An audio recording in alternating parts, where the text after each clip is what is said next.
σε όλους. Λόγω του περιορισμένου χρόνου, θα μου επιτρέψετε να σας διαβάσω δύο λόγια που έχω προετοιμάσει, γιατί πέρα από την βαρύτητα της σημερινής εκδήλωσης, το περιορισμένο του χρόνου, μας κάνει κάθε λέξη που λέμε εδώ σήμερα να έχει αυξημένο ηθικό βάρος.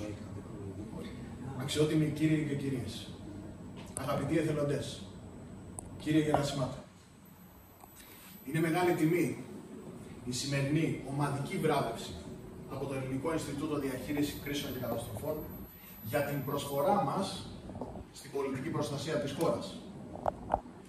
Εν τούτης, όπως πολύ εύστοχα τόνισε ο Περικλής στον επιτάφιο λόγο που μας μετέφερε ο Θουκυδίδης, η αξία των βραβεύσεων δεν εντοπίζεται μόνο στην επιβράβευση όσων έχουμε κάνει ατομικά, αλλά και στην ανάδειξη ενός κοινωνικού παραδείγματος προς μίμηση.